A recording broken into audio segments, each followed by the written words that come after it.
Friends, welcome back to our YouTube channel Exam Fact Academy. तो जैसा कि आपको पता है, हमने हरियाणा का जिलेवार परिचय शुरू किया है। तो ये इस क्लास में हम ऐसे ही हमारी जिलेवार परिचय की जो सीरीज़ है वो स्टार्ट रखेंगे। आपको पता है, इससे पहले मैंने आपको गुरुग्राम ज़िले के बारे में, हिसार के बारे में, अंबाला और रोहतक ज़िले के बारे में कंप्लीट डिटेल के साथ में पढ़ा दिया है। बट आज की हमारी क्लास रहेगी जींद ज़िले के बारे में। आई होप आपने पहले वाली क्लासेस देख ली होंगी, वो आपके लिए यूज़फुल रही होंगी। अगर आपने वो क्लासेस नहीं देखी हैं तो आपको हमारे चैनल पर एक प्लेलिस्ट मिल जाएगी हरियाणा जीके के नाम से, तो आप वहां से जाकर हमारी क्लासेस देख सकते हैं। ये आपकी क्लास सभी एग्ज़ाम के पॉइंट ऑफ व्यू से ज़रूरी रहेंगी, चाहे आप हरियाणा का कोई भी एग्ज़ाम दे रहे हैं, चाहे वो HSSC का एग्ज़ाम है, HPSC का है, या TGT तो चलो अब हो गया है, तो PGT का एग्ज़ाम है, HTET का एग्ज़ाम है, अपकमिंग HTET जो होगा आपका 2023 का, या हरियाणा ग्रुप डी का एग्जाम अब आगे होगा। तो उन सभी के पॉइंट ऑफ व्यू से ये जिलेवार परिचय की क्लास आपकी इंपॉर्टेंट रहने वाली है। तो इस क्लास को मिस नहीं कीजिएगा, ये सीरीज आपके लिए बहुत हेल्पफुल रहेगी और इनमें से क्वेश्चन आने के चांसेस भी ज़्यादा रहते हैं। तो ज़्यादा टाइम नहीं लगाते हुए आपकी क्लास को स्टार्ट कर देते हैं। तो जैसा कि आप देख रहे हैं, यहाँ पर लिखा है जींद जिला। आप सभी को पता होना चाहिए, मैप के बारे में मैप पता होना चाहिए आपको। पहली बात तो इस तरीके से एक रफली ड्रॉ कर लेते हैं, तो बीच में यहाँ पर ही आपको जींद जिला देखने को मिलता है। ये बीच में, हरियाणा के बीच में होने की वजह से इस जिले को हम हार्ट ऑफ हरियाणा के नाम से भी जानते हैं। कल की क्लास में मैंने आपको रोहतक जिले के बारे में पढ़ाया था, तब मैंने आपको बताया था कि जो का रोहतक जिला है वो भी यहाँ कहीं बीच में लगता है, इस वजह से हम उसे हार्ट ऑफ हरियाणा कहते हैं। तो उसके साथ साथ आपका जो जींद जिला है वो भी आपके सेंटर में होने की वजह से क्या कहा जाता है, उसे भी हार्ट ऑफ हरियाणा के नाम से जाना जाता है। इसके साथ साथ जींद जिले को हम दुग्ध नगरी के नाम से भी जानते हैं। अब ये मिल्क सिटी इसलिए कही जाती है क्योंकि यहाँ पर मुर्रा नस्ल की भैंस सबसे ज्यादा पाई जाती है। पंजाब के साथ में इसकी बाउंड्री टच होती है। वैसे तो मुर्रा भैंस अगर ऑल ओवर इंडिया की बात की जाए तो आपको पंजाब में ज्यादा देखने को मिलेंगी, लेकिन अगर हमारे हरियाणा की बात की जाए तो आपका जींद जिला ऐसा है जो मुर्रा भैंस के लिए फेमस है। इसी वजह से हम इसे दुग्ध सिटी के नाम से भी जानते हैं। बीच में सेंटर में होने की वजह से हम इसे हार्ट ऑफ हरियाणा के नाम से भी जानते हैं।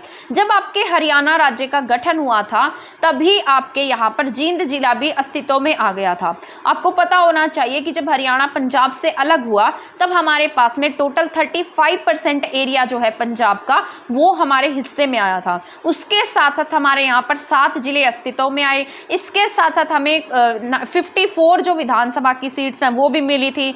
जींद वैसे भी आपके ऐतिहासिक दृष्टि से भी देखा जाए तो भी बहुत फेमस रहा है। ठीक है, 1857 की क्रांति के समय में जींद एक ऐसा जिला था जिसका राजा जो था वो अंग्रेजों के साथ में मिल गया था, तो इस वजह से भी जींद को जाना जाता है, क्योंकि ये अलग बात हो गई है। इसके साथ साथ जींद एक ऐसा जिला है जिसके बारे में ऐसा कहा जाता है कि एक ऐसा जिला है जिसमें मतलब आज़ादी के बाद, यानी कि हरियाणा के फॉर्मेशन के बाद में सबसे कम कटाई छटाई हुई है। यानी कि आपको पता होगा जो ये 7 जिले थे इन्हीं को काट फाट कर ही अलग अलग जिले बनाए गए हैं। जैसे गुरुग्राम में से फरीदाबाद, इस तरीके से और अलग अलग जिले बना दिए गए। हिसार में से अलग अलग जिले बना दिए, जैसे फतेहाबाद बना दिया, सिरसा बना दिया। तो ऐसे करके अलग अलग जिलों का निर्माण किया गया था। परंतु जींद एक ऐसा जिला है जिसमें से बहुत ही कम कटाई छटाई की गई है। तो अगर मान लो आपसे एग्जाम में पूछ लेता है कि ऐसा कौन सा जिला है जिसमें से मतलब एक तरीके से नया क्वेश्चन पुट आउट कर ले, आपसे एक नए क्वेश्चन की तरह पूछा जाए कि ऐसा कौन सा जिला है जिसमें से सबसे कम कटाई छटाई हुई है, या ऐसा कौन सा जिला है जिसमें से कोई और जिला नहीं बनाया गया, नई तरीके से पूछ लेगा तो आप क्या टिक करेंगे, उसमें जींद टिक करेंगे। तो मैंने आपको इस फॉर्मूले से याद कराया था। तो मैंने आपको बताया था कि मैं इसी सीरीज में चलूंगी और जैसे जैसे इसके बाद में और अदर जिले बनते जाएंगे उनके बारे में पढ़ाती जाऊंगी। तो आपके गुरुग्राम के बारे में, हिसार, अंबाला, रोहतक के बारे में मैं आपको पढ़ा चुकी हूँ। तो 4 जिलों के बारे में हम डिटेल से जान चुके हैं। आज हम जानेंगे जींद के बारे में। तो जींद जिले का गठन 1 नवंबर 1966 को हरियाणा राज्य के गठन के समय ही हो गया था। इस जो जींद है, जींद को हम किस नाम से जानते हैं, हार्ट ऑफ हरियाणा के नाम से जानते हैं। जींद जिले की एक खास बात और मैं आपको बता देती हूँ कि ये आपके हरियाणा के 7 जिलों के साथ में अलग अलग ऐसे इस डायरेक्शन में 7 जिलों के साथ में क्या करता है, सीमा साझा करता है। इस वजह से हम इसे किस नाम से जानते हैं, हार्ट ऑफ हरियाणा के नाम से जानते हैं। इसके क्षेत्रफल की बात कर लेते हैं तो इसका क्षेत्रफल 2702 वर्ग किलोमीटर है। इससे पहले रोहतक का जो एरिया बताया था मैंने 1700 प्लस वर्ग किलोमीटर एरिया बताया था, लेकिन जींद का जो क्षेत्रफल है वो आपको 2702 वर्ग किलोमीटर देखने को मिलेगा। अगर हम हेडक्वार्टर की बात कर लेते हैं, किसके प्रशासनिक कार्य कहाँ किए जाते हैं, तो वो आपके जींद में होते हैं। इसके बाद मोस्ट इंपॉर्टेंट हम इसकी तहसीलों के बारे में जान लेते हैं। जैसे जींद में जींद खुद तहसील है, सफ़ीदो है, सफ़ीदो का सरप दमन यज्ञ के बारे में आपने सुना होगा, नरवाना के बारे में सुना होगा, जुलाना, उचाना, अलेवा, ये सब क्या यहाँ की फेमस तहसीलें हैं। इसके बाद में हम खंड की बात कर लेते हैं। खंड में जींद खुद आता है, इसके साथ साथ जुलाना आता है, पिल्लू खेड़ा आता है, सफ़ीदो है, उचाना कला है, नरवाना है और अलेवा है। तो ये यहाँ के क्या हैं, खंड हैं। और तहसीलें भी मैंने अभी आपको बता ही दी हैं। एरिया की बात की जाए तो 2000 प्लस एरिया है इसका। तो जनसंख्या की बात कर लेते हैं तो यहाँ पर अच्छी खासी जनसंख्या रहती है, यानी कि आपको यहाँ पर 13 लाख प्लस जनसंख्या देखने को मिलेगी। लिंगानुपात भी यहाँ का ठीक है, बहुत ज़्यादा अच्छा लिंगानुपात हम यहाँ का नहीं कह सकते, ठीक है। तो वैसे रोहतक से तो इसका लिंगानुपात ज़्यादा है, बट वैसे अगर टोटल में देखा जाए तो इसका लिंगानुपात काफ़ी कम है। साक्षरता भी बहुत ज़्यादा आपको यहाँ नहीं दिखाई दे रही है, 71% है। रोहतक में शायद मैंने आपको 80% के आसपास वहाँ की लिटरेसी रेट बताई थी, लेकिन वहां का जो लिंगानुपात है वो 860 समथिंग था और यहाँ का लिंगानुपात 871 है। बट बहुत ज़्यादा खुश होने की बात नहीं है, यहाँ का लिंगानुपात बहुत ज़्यादा नहीं है। आज की तारीख में अगर आप देखेंगे, मान लीजिए आपसे पूछा जाए 2023 की जनगणना के अनुसार जो आपका मतलब 2023 के अनुसार जो आपका हरियाणा है उसका लिंगानुपात कितना है। एक बार तहसीलदार का एग्जाम था, उसमें ये क्वेश्चन एज इट इज़ यूँ पूछा गया था, शायद आज से 2 साल पहले की बात होगी, 2 या 3 साल पहले की, तब ये वाला क्वेश्चन पूछा गया था कि मतलब नए आंकड़ों के अनुसार हरियाणा का जो लिंगानुपात है वो कितना है। तो उसमें पुराने वाला ऑप्शन भी दिया गया था और नए वाला ऑप्शन भी था, 900 प्लस वाला, तो उसमें 915 ऑप्शन था शायद, तो आपको वो वाला टिक करना था। उसमें कई बच्चे ये 879 टिक कराए, तो उनका वो आंसर जो था वो गलत माना गया था, क्योंकि उन्होंने स्टेटमेंट ऐसे बना कर दी थी कि हमें उसके लिए नए आंसर को टिक करना था। तो ये बात आपको याद रख लेनी है। इसका जो लिंगानुपात है वो 879 है। रोहतक के लिंगानुपात की बात की जाए तो यहाँ का लिंगानुपात कितना है, 871 है। साक्षरता दर की बात की जाए तो 71% है। तो ऐसे भी याद रख सकते हैं आप इसको, 871 लिंगानुपात और 71% यहाँ की लिटरेसी रेट है। इसके बाद हम चलते हैं नेक्स्ट पेज पर।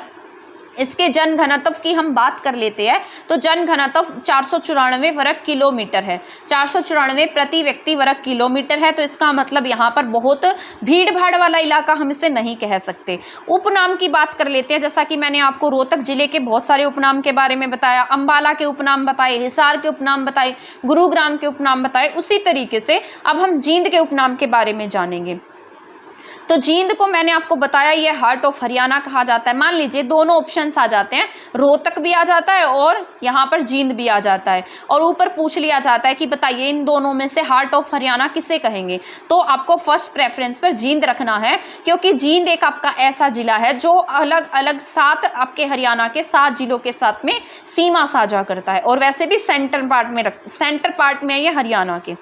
इसको हार्ट ऑफ हरियाणा कहा जाता है। जयंतीपुरी के नाम से भी हम इसे जानते थे, जयंती देवी की नगरी के नाम से भी हम इसे जानते हैं।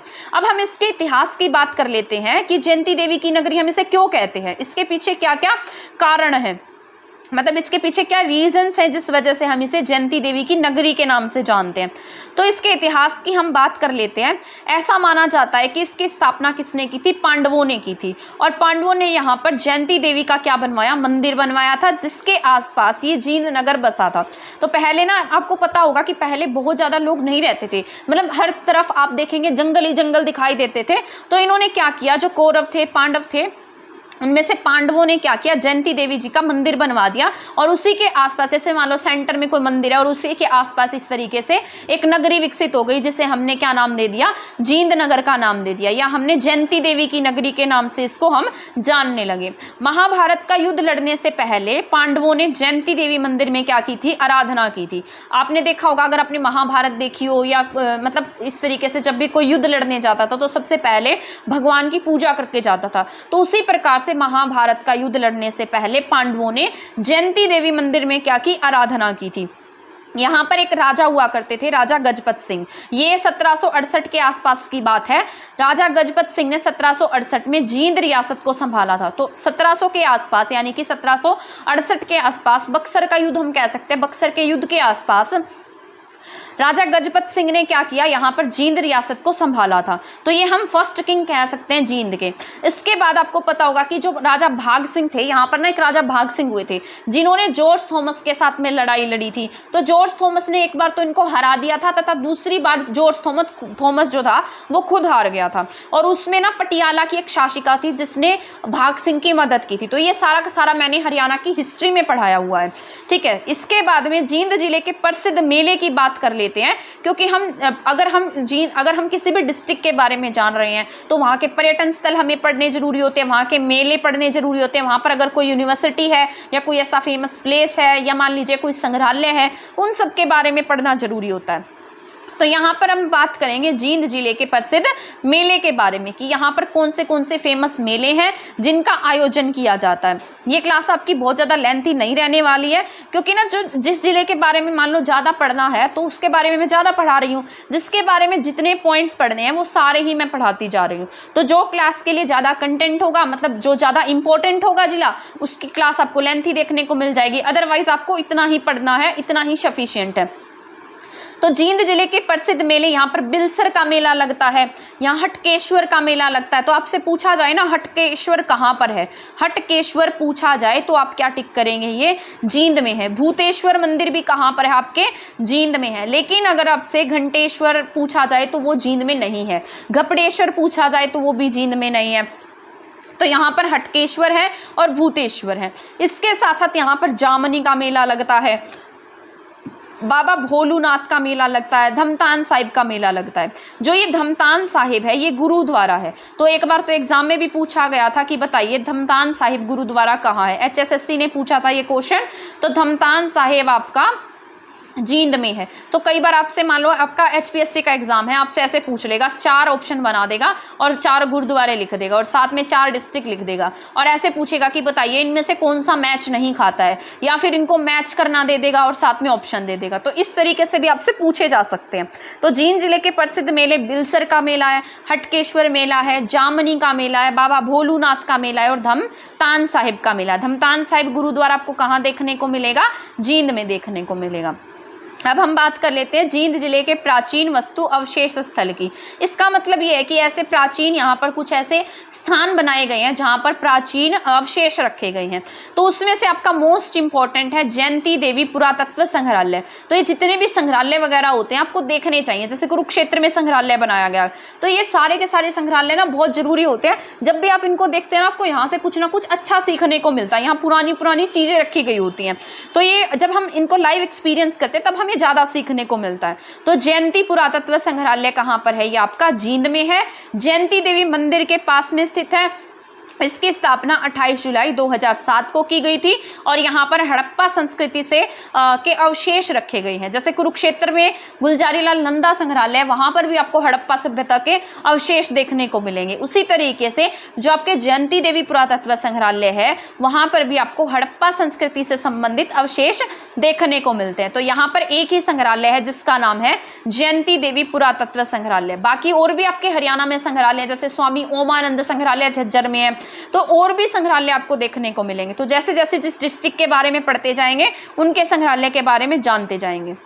अब हम बात कर लेते हैं सेकंड प्लेस की, यहाँ के गुरुद्वारा धमतान साहिब की। तो ये भी जरूरी है, गुरुद्वारा धमतान साहिब कहाँ है, धमतान गांव में स्थापित किया गया है। सिखों के 9वें गुरु तेग बहादुर जी से संबंधित है। तो धमतान साहिब आपका जींद में है, ठीक है। रोहतक में भी मैंने आपको पढ़ाया था गुरु तेग बहादुर जी से संबंधित लाखन माजरा। लाखन माजरा कहाँ है, आपके रोहतक में है और किसके लिए फेमस है, होला मोहल्ला के लिए फेमस है, जो कि होली के फेस्टिवल पर मनाया जाता है।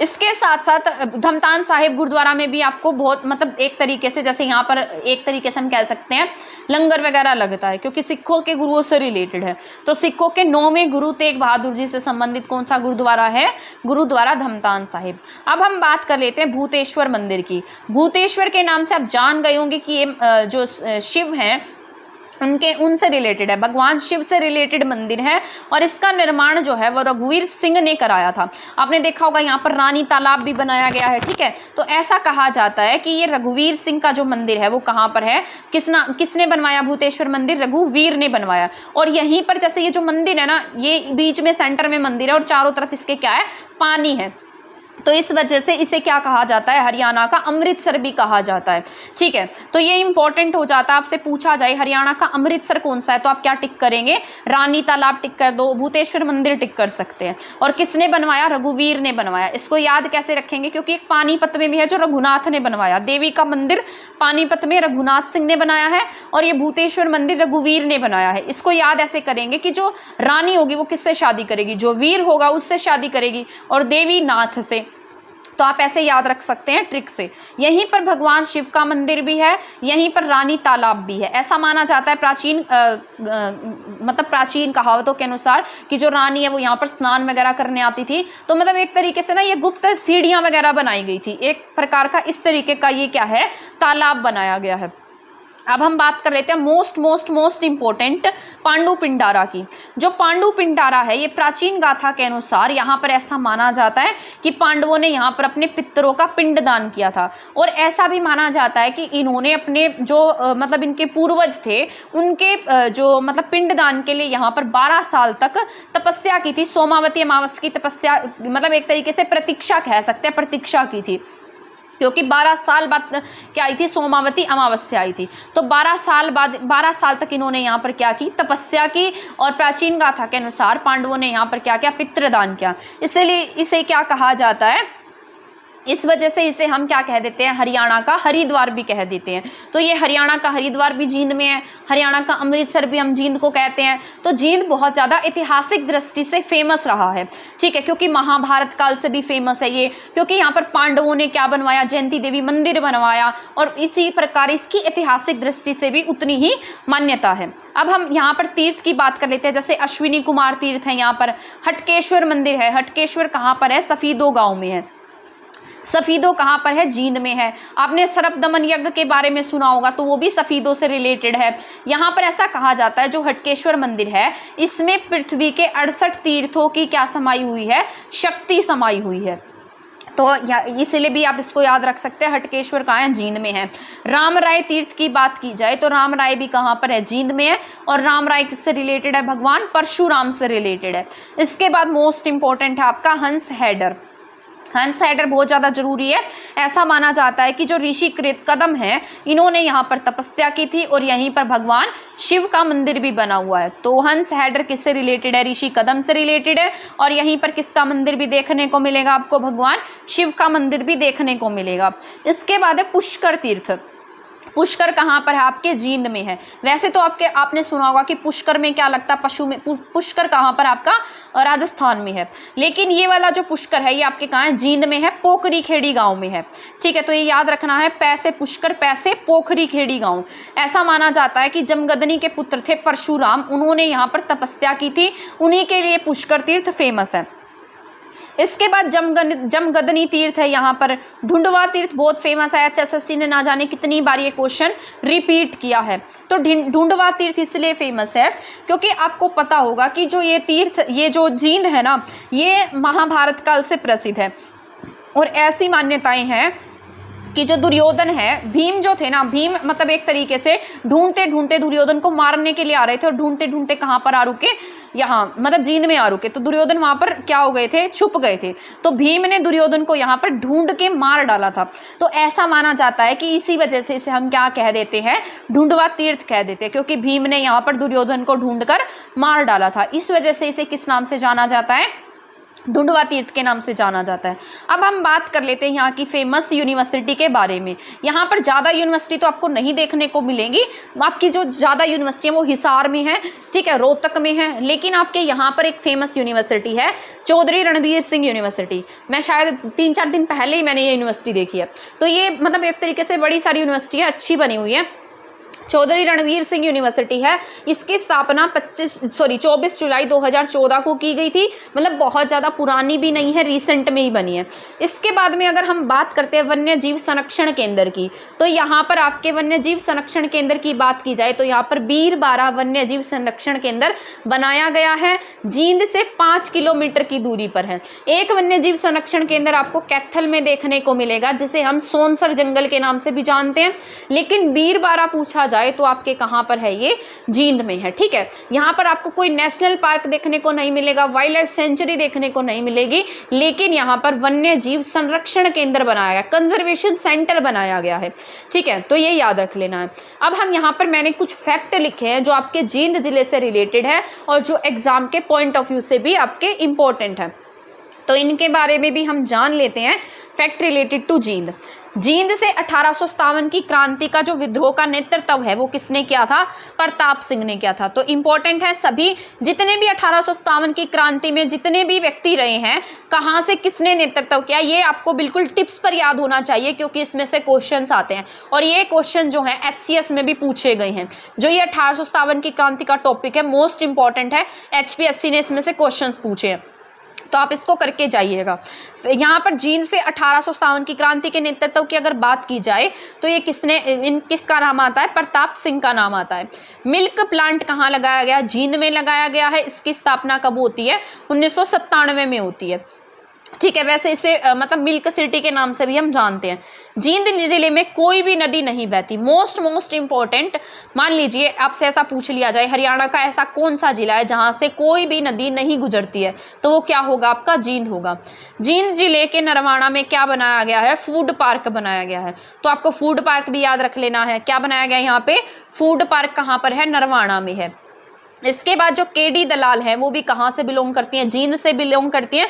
ये ना मतलब ये लेडी खली के नाम से जानी जाती हैं, कुश्ती वगैरह लड़ती हैं, तो बहुत ज़्यादा फेमस है। केडी दलाल के नाम से जानते हैं, इसे लेडी खली के नाम से जानते हैं।